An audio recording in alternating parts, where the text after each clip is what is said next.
Good afternoon, everyone. Welcome to BT Talks. Today, I have the pleasure of having my good friend, entrepreneur, visionnaire, Philippe Verzun, who is the founder and CEO of Consorto Global. He's also the founder of Verzun, which specializes in high-end luxury properties above $10 million around the world. So he's going to join in a minute, but this is going to be a fun conversation. Chris, thanks for joining. I always appreciate it. I see Carrie joined from London as well. We have some good people joining here. John as well in Miami. Let me see where Philip is.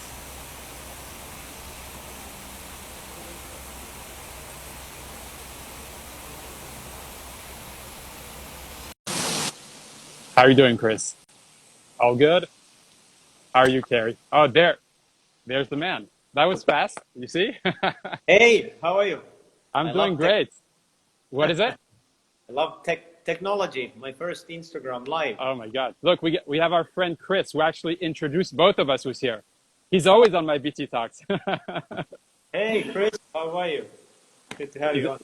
Chris is a great guy. So, Philip, welcome to BT Talks. Thank you so much for joining this talk. So, for those who don't know you, so Philip is a good friend. He was actually introduced through our common good friend, Chris.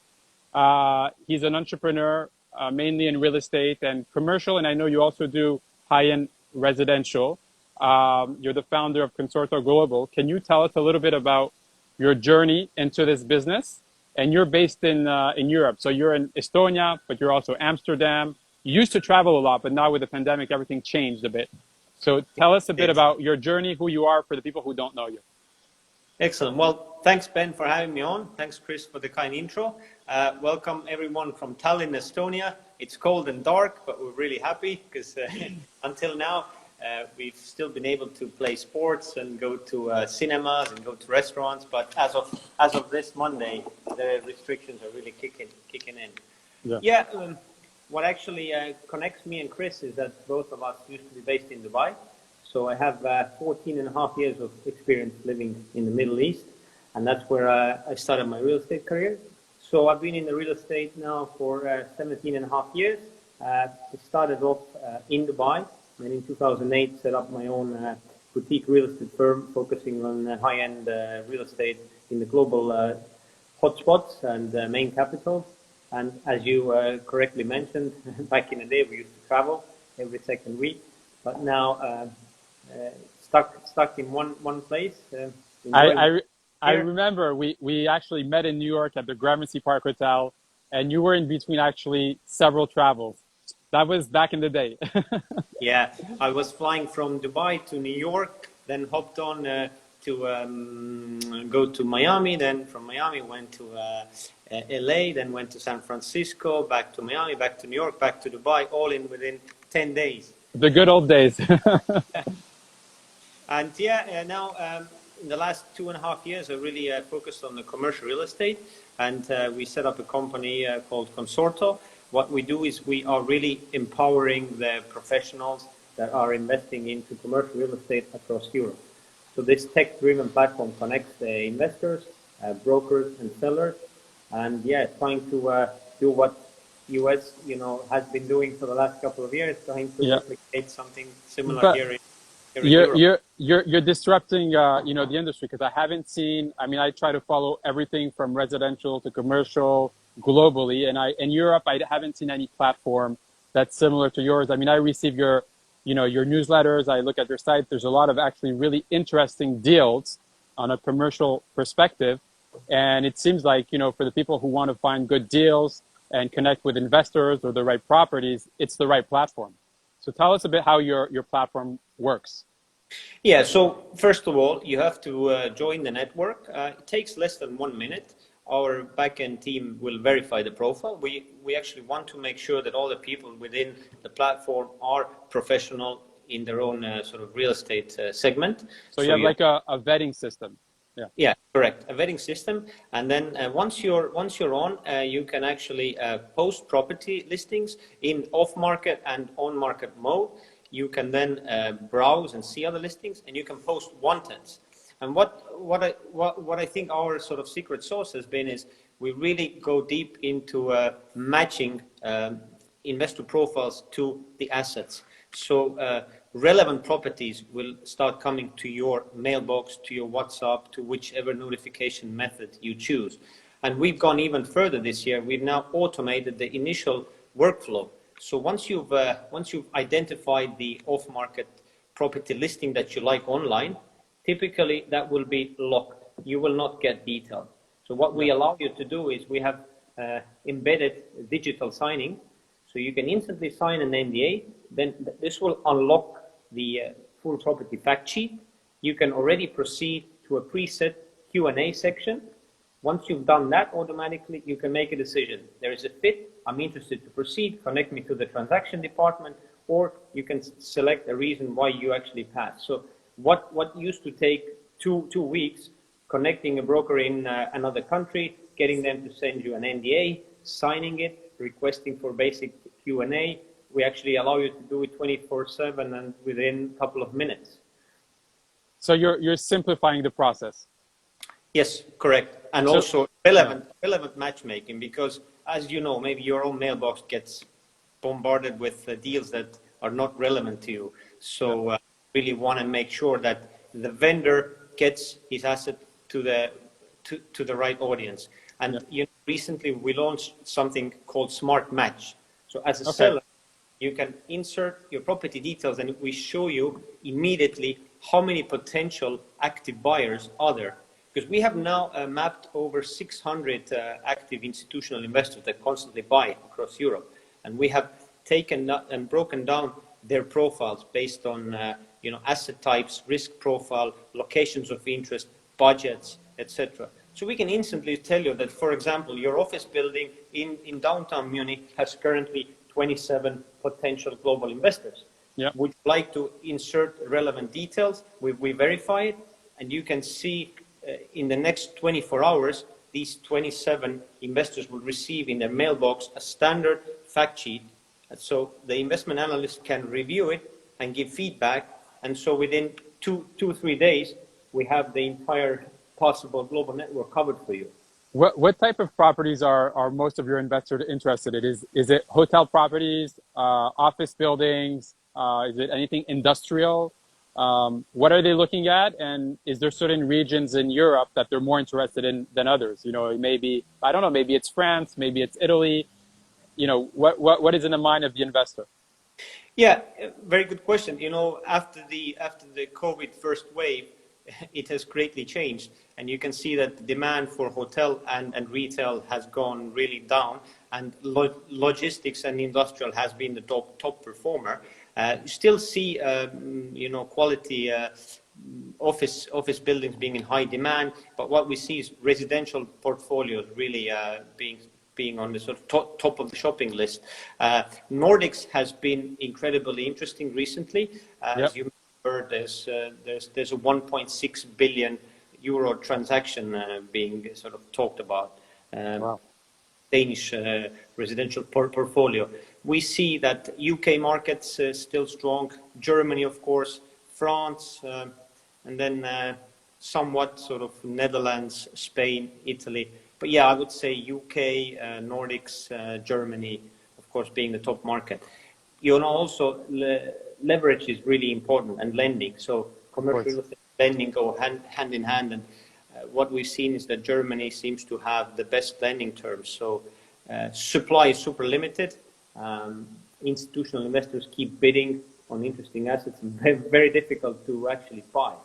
Is it mainly local investors or European investors, or you have investors from all over the world?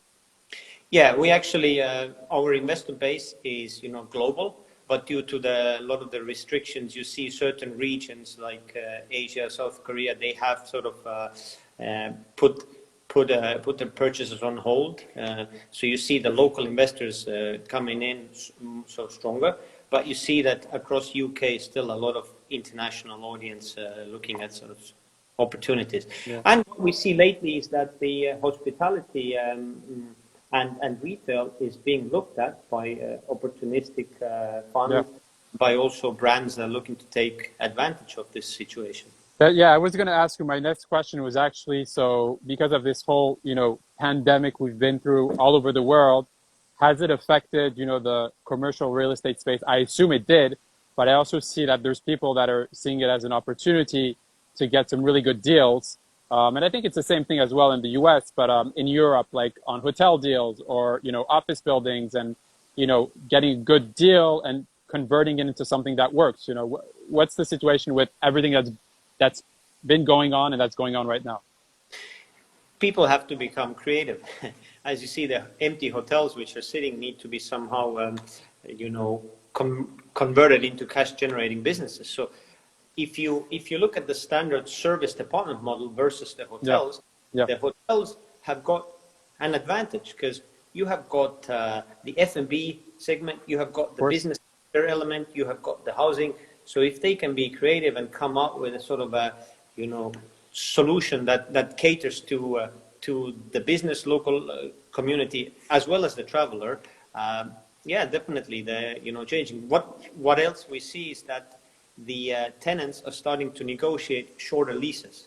Yeah, you see that the investors are looking for really long leases because they want security. So there's going to be an interesting change coming to see, because the landlords have to be more flexible, and you see the retail tenants are renegotiating the rents. Yeah, for sure. And so you're, besides Consorto and the commercial real estate space, you're very much involved in all things proptech. So, proptech is affecting the residential, the commercial. It's the technology that's, technology and innovation for this industry. What have you seen? Because prior to the pandemic, you've been going to a lot of events. I think you also had a lot of awards for your company, but you met a lot of people in the proptech industry. I know it's changing at a very fast pace. What have you seen on on every level, residential, commercial, but proptech is a big space today. So what are your thoughts on that? Yeah, look, there are certain companies that are sort of ready to embrace it. Others yet want to be followers. So you're looking for the early adopters. And what I see is that big data is really important. And you see artificial intelligence. Then you see green buildings coming up. And one thing that the whole commercial European community has agreed that it's time for digital signing. Yeah. So I'm super excited about that. So it saves us a lot of time. But yeah, definitely there's a lot of very sort of creative companies across Europe that are trying to change this space and make it more efficient. Well, especially now that, we're all connected to technology. We're all on, we can literally do deals through our phone. There's a variety of apps. And again, it doesn't matter whether it's residential, commercial, or any form of business. You can sign documents, through different apps. You can search property. You can do a lot of things. You can, use video. Video is a big thing also. Even today, doing property tours via video. There's so much going on. So it's interesting to see how our industry is evolving. Yeah, and I think due to the restrictions, people still need to visit the site. So you can see the drone visits becoming important. We have Chris, who's super nice. He's saying Consorto is the game changer, and I agree. I agree. I'm not in the commercial space directly, but I follow and I see every time, and I'm like, wow, this is a game changer. So, is Consorto planning to expand in the US?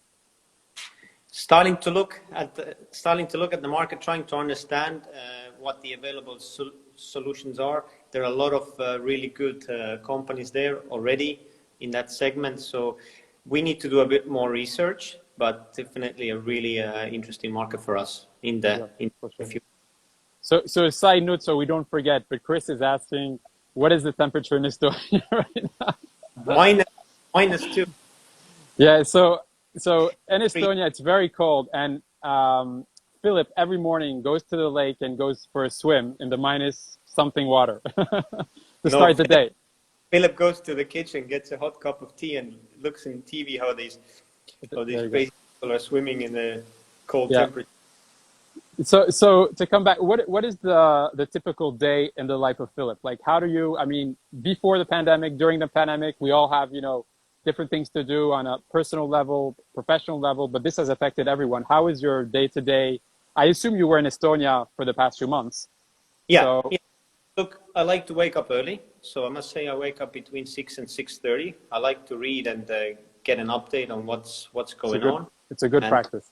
I will drive my kids to school at sort of 7:30, Yeah. and I'm in the office at 8, and I'm having breakfast in this cafe nearby, sort of 8:15, and 8:45 I'm ready to go. First people come to the office around 9, and got the full day planned. Zoom calls, meetings, team meetings, and yeah, I like at least 2 or 3 hours a day. We have brainstorming sessions, and then I am still a very active tennis and paddle tennis player, so we have when you can travel, when we can all travel again normally, and you come to Miami, we're definitely playing tennis together. But it would be fun also. We'll have to organize something when Chris comes in the same time as you. So that way we can go out. Chris is big in the gym, so we have to follow his lead. Oh my God, he's taking it to the next level. Of the weight. Yeah. So and last question also, I think it's interesting to know. Do you have any advice for people looking to enter the commercial real estate space or the proptech industry, because you're involved in both? Yeah, I think you have to choose a certain segment, and you have to fully understand it, because it's quite complex. When you come from residential into commercial, you will not fully understand how the process works. There are big companies that have a sort of machine that's been working the same way for the last 10, 15, 20 years. Yeah. They're not going to fast adapt. So you really need to find your value, and then focus on that sort of product market fit, on that value, and then keep going, keep pushing, keep innovating, keep trying. I mean, that's the only way to find the solutions, is to keep trying, failing, and then going back and trying again. That's, in the real estate business, that's true for that, and for any sort of business. When you're an entrepreneur, you have to every day keep trying different things. You will fail, but you will learn from it. And if you never give up, you make big things happen. That's kind of like, how I think. And I think like a lot of entrepreneurs do think, But also real estate is a networking game. So, I mean, build up your network, speak. It's all about who you know. Exactly. Try to speak to at least 3 new people every day, and try to have lunch with different people in the industry. It's something that's been said again and again. I don't know if everybody does it, because I think it's also personality. I'm very much of a people person. I enjoy meeting new people. You are as well, and I think a lot of our common friends too. So it comes naturally to us. But I think, for new people coming into the industry, it's really about, the people and then connecting with new people. Now we have social platforms. We can connect to anybody, to any CEO of any company, to any investor, to any celebrity, to any, we have Instagram, Facebook, LinkedIn. Obviously, we don't have all the events as we used to have, and we can't travel like we used to, but we can still connect with a lot of incredible people. And I think it's 1 degree of separation, not 5 or 6. Yeah, exactly. Yeah, but I think it's been said that every 50 people that you meet in the industry, you will do business with 1 out of 50. So you need to increase your network. Of course. So there's someone asking. So Rene Kusing is asking what Philip thinks about crowdfunding estate companies. Yeah, I think they work well when it comes to smaller developments, but for the big ticket items, the cost is still too high. Got it. Okay. And actually, I have another question. I know you, so you also have Verzun, which is your real estate company, and where you have a network of global properties that are above $10 million. Are you still operating that? And how do you, if so, how do you balance the commercial and the residential, which are 2 different animals? Yeah, true. Commercial takes most of my time, but for the residential, we still get occasional sort of custom requests, and then I really just handle the specific custom request. I don't get involved day to day when it comes to marketing specific properties. But when there is a specific request and I can use my network to assist the client, then we will take it on case by case. For sure. Thank you. Well, Philip, thank you very much for being a wonderful guest on my show. I really appreciate it. Thank you to everyone who joined the live. And I'm waiting for you in Miami. I don't know when I'll come to Estonia or Europe, but we'll definitely stay in touch. And if you need any advice on all things commercial, make sure to connect with Philip. Check out his platform, consorto.com, consorto.com. It's really great, and I look forward to seeing you soon. Thank you. Thanks, Ben, and stay safe and see you in Miami. Get your tennis ready. Will do. See you soon. All right. See you guys. Bye-bye.